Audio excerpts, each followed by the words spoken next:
We're going to talk about the dam. All right, this is Kyle. I'm Steve. Kyle's my son. He just did the dam. 17 years old. Quick interjection. We didn't say what the dam actually was. The dam is the day across Minnesota.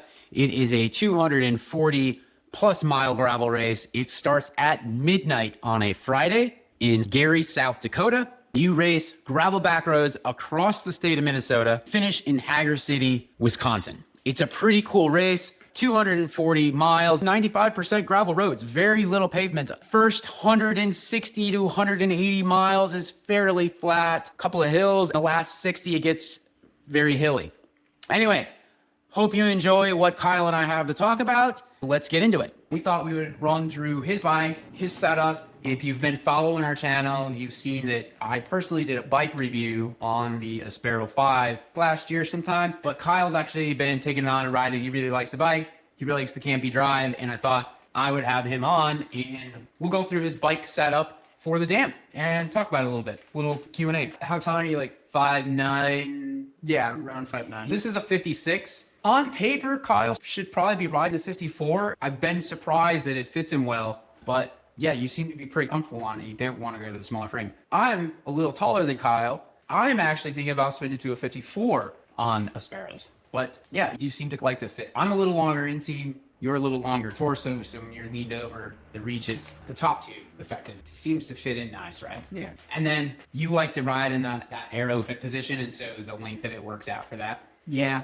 and then just how the campy hooks are, it just works out very well. We have them kind of rotated in a little bit, so you can rest here, right? Yeah. And you do that, so cool. Kyle gave me a few notes just so we could keep track of what he liked about the bike and then what he didn't like about the bike. So, fell fast, tires. What tires are you running? Challenge Strad-Bianca 40s. Got it. And how did those work out for the dam? They didn't work out great. Around here, they work awesome, but the dam this year was crazy loose and sandy. There was not a lot of hard-packed gravel sections. You were just all over the place with the tires. Got it. This frame is spec'd to fit a 42. That said, we have a set of 45s of these mounted up on the exact same rims, right? I do think the 45s roll good, but they're definitely not as fast as the 40s on general riding around here. I rode the 45s all last year. They kind of fit in this frame, and the 45s up on the head Emporias sit at around 48. I probably wouldn't have done the dam with 45s in there,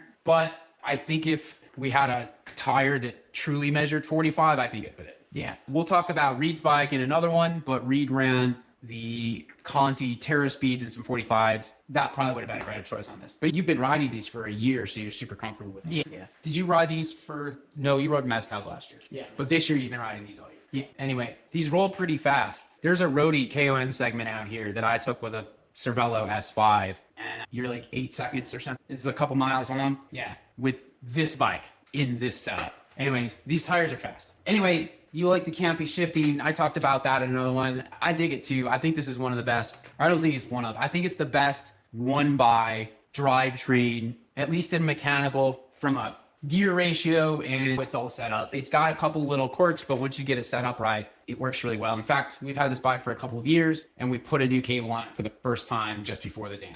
Yeah. It needed it. Yeah. Right? Yeah. You've been putting a bunch of miles on it too. So yeah. This is primarily what you've been riding most of the season. One of the reasons we like it is on this specific cassette, this is the 9 to 42. I think the first 6 gears are straight blocked. So 1-tooth steps, right? Let's talk about that. There's currently a 38-tooth chainring on here. That's a small chainring, but not when you have a 9-tooth cog. That would be the equivalent of running like a 42 or something like that on a ram with a 10-tooth, maybe even 44. I can't remember off the top of my head. But we talked about this. So we were going to switch this out and put a 44 on it for a little bit more top end. And then when we looked at, yes, there might be some long, gradual downhills where you might top out on some gear with a 38. You can still spin this up in the mid-30s, right? Yeah. Low 30s comfortably, like 32 comfortably. But what would have happened if we would have put the 44 on it? You would have not been in the 1-tooth steps anymore for a majority of the race. And so one of the beauties of this cassette is being able, for this super long distance, you were pretty much always in a 1-tooth gear step, right? Yeah.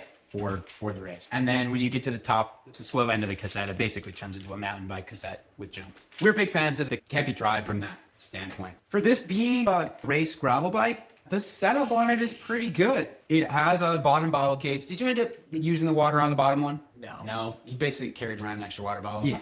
And then you fit 2 bottles of you ran small bottles, right? Yeah, small bottles. And then in that 85, 151, and then 200. Yeah. Amy, off the Durapack.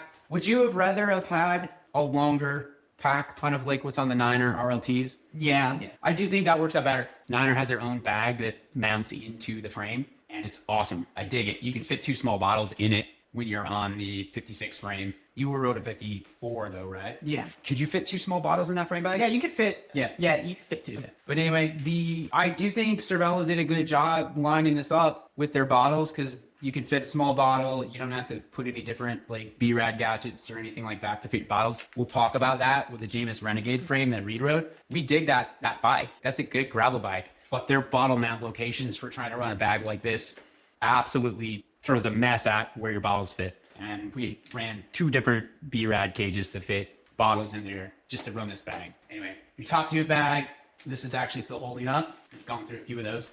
Yeah, I think ours always fail. This is probably our last one, isn't it? Yeah. Okay, that's about the bike. Anything I'm missing? I've always had a thing where I'm like, these are the best brakes on the market until they get wet. And it wasn't wet, but added the brakes hold up for the race. All the brakes are great. Awesome. We put a brand new chain on this right before. Yeah. So we did not wax this chain. The race was going to be 240 miles, and I don't think a fresh chain out of the box with a 13-speed Campy chain, really tight tolerances, I don't think the pins and rollers would have held enough wax in them to get through the race.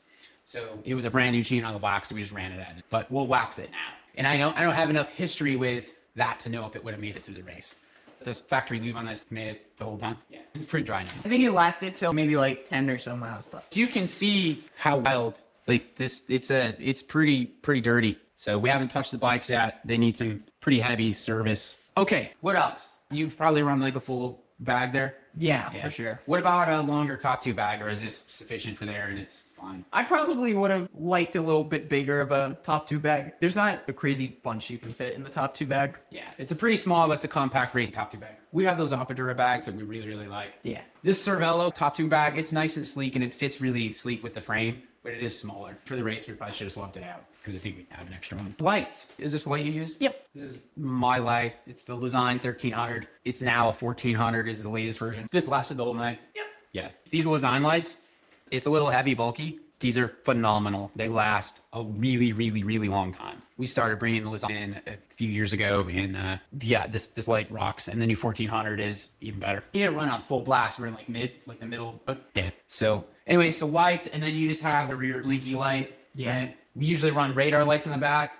It looks like you just have a little bond triggered light that we've had from, we used to sell tracks. We still have some of our old stuff from there. It didn't make any sense to run a radar. Yeah. Anything else on that? I don't think so. Yeah. I mean, I definitely brought too much spare lights.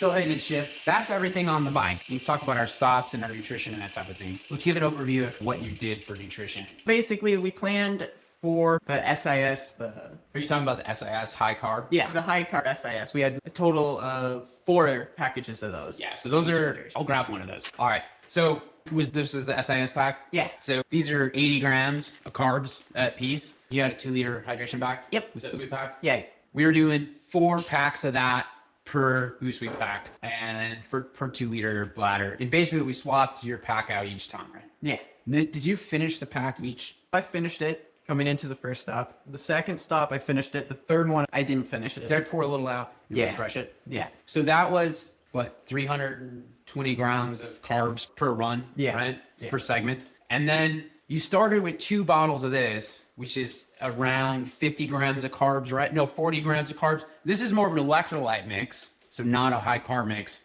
But then you called an audible, and at the second stop, you switched to 2 bottles of water and then 1 bottle of this. Yes. But which bottle were you not actually drinking now? Because you never were using this one. One of the plain waters, I never ended up really drinking out of. Did you end up putting a bottle in here? No, they was too filled. The guys had, I'm going to say the guys, Kyle and Reed, they both had the same pack, but you guys had lots of spare lights. Right? Yeah. We probably didn't practice enough night riding to make sure. You just didn't want to get caught out. And then we forgot to drop them off when you stopped. It was still dark at your first stop. What other stuff did you eat during it? During it, I had 5 bars that were 20 grams of carbs each. And then I had some Cliff Blocks. Those bars were not a bike shop bar. They're a grocery store Yeah. type of thing. Kyle he's allergic to peanuts. So a lot of the stuff you're gonna get. Nutrition at bike shop is got peanuts in it, so it's just some granola barley was pain free. Yeah, and then some waffles. The honey singer Yeah. waffles. I know we already talked about this, but to do it again, we only had one hydration pack and we were just refilling. That was stupid. We should have just been rotating them. We had just put over in a restock order in our store for our Usui packs in extra black. I don't know what happened, but our other packs, they're missing bladders, right? Yeah. Anyway, it's kind of the last minute and they didn't show up. So we didn't get them. And so we just went, they're going to need to stop. It's not going to tie up that much time. But to do it again with the pace you were going at, we would have definitely much smarter for me to already have it and swap it out. Yeah. So Kyle was the first 18 and under to finish. There's not a lot of 18 others to do it, but he was 20th overall. He had a really good race. We could have seen a couple minutes here and there. He were less than a handful of minutes, I think, from the next place up. But anyway, so definitely again, we would have just swapped hydration packs. And a little bit of that, I think we also were nervous about doing it because we didn't know if you might switch that mix up after you were going to get tired of it. Yeah. But you did. It seemed to work out. These are pretty good. What else? That's about it on that, I think. Yeah. And I had a cooler in the car with a whole bunch of bottles. And so once I figured out you might call it audible on that, I had the electrolyte mix going. Then I had 2 fresh bottles and could grab them whichever one he needed. I had a tray in the car that just had all kinds of Cliff Blocks and all the stuff Kyle likes. He could just reach in and grab what he needed while I was swapping bottles. Our pit stops were pretty fast. They were pretty quick, yeah. Yeah. But no, in the first stop, I was one of the first people to come out of it. We were pretty fast at the first stop. The first pack came through, the lead pack. I feel like I counted like 17 to 19 of them in there. And then there was a gap, a significant gap to the Kyle's pack. There's a couple folks scattered between that gap on their own. I'm assuming they'd gotten spit out of the lead pack. And a huge pack came in with you. There must have been 20 riders. Yeah. Maybe more, but you were probably one of the first ones to leave out of that pit. We were pretty quick, so. But. And then on the tires, I basically ran 28 in the front and 30 in the rear. Oh, yeah. So 28 PSI front, 30 PSI rear. And how much do you weigh? 135. Yeah. So Kyle's 135, 28 PSI front, 30 rear. I know for me, that's low on these tires. I'm 165. They feel a little squishy for me. And then you did have a packed up bike. I was curious how that was going to work out. We do dig these tires. They're awesome for riding around here. Actually, on all their years of the dam, so probably last year, from what I'm told the course was, I wasn't there, but they probably would have been fantastic last year. Yeah. And then I did like running the road pedals. Oh, yeah. It's the Garmin rally pedals with the look cleat on it. Why do you like doing that versus the mountain bike ones? I just kind of feel like I'm more locked in. The pedal stroke kind of feels smoother. Just a more solid platform. Yeah. I'm the same way. I used those pedals last year. It does offer a solid platform. If it rains or something, though, you're kind of Have fun. don't get off the bike. Anyway, anything else you want to share, Kyle? What you do to get ready training wise? I mean, I know, but yeah. The weeks leading up to it, not the week of the race, but all the weeks leading up to it, I was doing like 300-mile weeks. Well, yeah, like 250, 300-mile weeks for the last like 4 or 5 weeks prior. were most of those zone 2 was the tempo kind of efforts in there? Yeah, they were all like zone 2, and then just every once in a while, there's like a segment that I just wanted to go for. Having trouble. What did we do this winter, spring? A lot of zone 2 stuff, and then at a certain point, we started doing a lot of tempo and sweet spot work. Yeah, I did some air rolls and stuff. And that helped with basically your steady state. Yeah. Then you were able to hold higher zone 2. Yeah. Would you have done anything differently with that? You would read it a few night rides. I probably would have done at least one like 150-mile ride, so that going into it, my longest ride wasn't just 120 or something, just a little longer. So at least when I was like 150 miles in, I felt a little bit more alive. Yeah. Maybe just a little bit more night riding. You've also been doing the Minnesota Series marathon races, right? That's some higher intensity efforts, 4-hour lab races. Would you have kept doing some of the interval work that we were doing in the spring? Or you're only 17, so you also just wanted to ride your bike. We had a pretty regimented interval schedule up until it was effectively time to ride outside, right? Yeah. And then it just turned into ride your bike, and the race efforts were the Minnesota Series marathon races, right? Yep. You just got a lot of miles in. Yeah. So yeah, we're trying to keep it a little bit fun still. So, but it seemed to pay off. You had a good ride. Anything else you want to share? I don't think so. We'll do another one of these with Reed and go through his bike. Do the same thing. Pretty cool stuff. We'll also have another video out there that's kind of I put a bunch of stuff on Instagram. But anyway, we had a lot of fun with it. This is what we like to do. We dig this.